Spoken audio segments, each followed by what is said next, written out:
Elin electronics का आ गया है आईपीओ। कैसा है ये आईपीओ, इसके फाइनेंशियल्स जानेंगे, इसके आईपीओ की डिटेल्स, बात करेंगे इसके ग्रे मार्केट प्रीमियम की और साथ ही जानेंगे के फिनटेक के मुकाबले कैसा है ये आईपीओ और इस आईपीओ में अप्लाई करना चाहिए या इसे अवॉइड करना चाहिए। फाइनल कंक्लूजन के लिए आपको ये वीडियो पूरा देखना होगा। तो चलिए सबसे पहले कंपनी के बेसिक पॉइंट्स को कवर कर लेते हैं। कंपनी मेनली मैन्युफैक्चर करती है इलेक्ट्रॉनिक डिवाइसेस को, जैसे कि LED lights, fans and small kitchen appliances. आसान भाषा में कहें तो ये स्मॉल अप्लायंसेस को अपने यहाँ मैन्युफैक्चर करती है 300 से ज्यादा ब्रांड्स के लिए, जिसमें Havells, Philips, Crompton, Panasonic, Usha, IFB जैसे पॉपुलर ब्रांड्स हैं। एलिन इलेक्ट्रॉनिक्स की 3 मैन्युफैक्चरिंग फैसिलिटीज हैं, एक उत्तर प्रदेश में, एक हिमाचल प्रदेश में और एक गोवा में। अब देख लेते हैं कंपनी के फाइनेंशियल्स।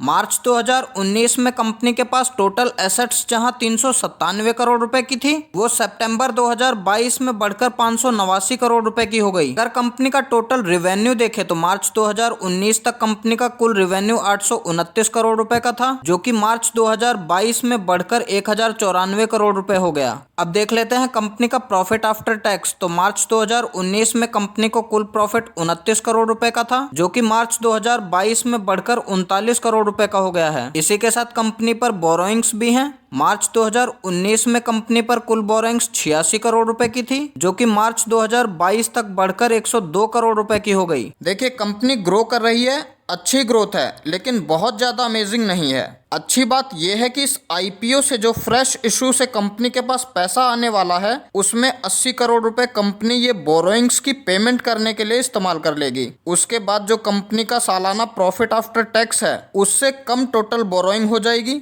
तो हम ये कह सकते हैं कि कंपनी डेप्ट फ्री होने की तरफ बढ़ रही है। कंपनी का पी रेशियो तकरीबन 29 है, जो कि कह सकते हैं कि ये कंपनी रीजनेबल वैल्यूएशंस पर आईपीओ लेकर आ रही है, जिससे इन्वेस्टर्स के पास एक चांस रहता है लिस्टिंग गेन का। अब बात कर लेते हैं इस आईपीओ के ऑब्जेक्टिव्स की। तो पहला तो यही है कि कंपनी से बोरोइंग्स की पेमेंट करने वाली है। इसके अलावा कुछ कैपिटल एक्सपेंडिचर और जनरल कॉर्पोरेट पर्पज। अब देख लेते हैं आईपीओ की डिटेल्स। आईपीओ ओपन हो रहा है 20 दिसंबर को, जबकि क्लोज होगा 22 दिसंबर को और इसकी लिस्टिंग होगी 30 दिसंबर को। रिटेल कैटेगरी में एक लॉट अप्लाई करने के लिए आपको चाहिए 14,820 रुपए और रिटेल कैटेगरी में आपको सिर्फ एक ही लॉट के लिए अप्लाई करना होता है, क्योंकि जब भी कोई आईपीओ ओवर सब्सक्राइब होता है तो उसमें मल्टीपल लॉट्स अप्लाई करने का कोई यूज नहीं होता। बात करें प्रोमोटर्स की होल्डिंग की, तो आईपीओ से पहले इनकी होल्डिंग है 53.98%, जो कि आईपीओ के बाद कम होकर रह जाएगी 32.93%। अगर देखा जाए तो प्रमोटर्स की होल्डिंग कम है, जो कि लॉन्ग टर्म के लिए एक नेगेटिव पॉइंट कंसीडर किया जा सकता है। आईपीओ का प्राइस बैंड है 234 रुपए से 247 रुपए का और एक लॉट में होंगे 60 शेयर्स। 475 करोड़ रुपए का ये आईपीओ है, जिसमें से 175 करोड़ रुपए का फ्रेश इशू है, जबकि 300 करोड़ का ऑफर फॉर सेल। अब अगर बात करें इसके ग्रे मार्केट प्रीमियम की, तो आज की डेट में इसका ग्रे मार्केट प्रीमियम 40 रुपए चल रहा है, जो कि इसके इशू प्राइस से तकरीबन 15% होता है। तो इस आईपीओ का ग्रे मार्केट प्रीमियम लगातार 10 से 20% के बीच में बना हुआ है। फाइनली इस आईपीओ की बात करें तो अगर आप लिस्टिंग गेन के लिए देखें तो एक आईपीओ जो अभी चल रहा है के फिन टेक्नोलॉजीज का,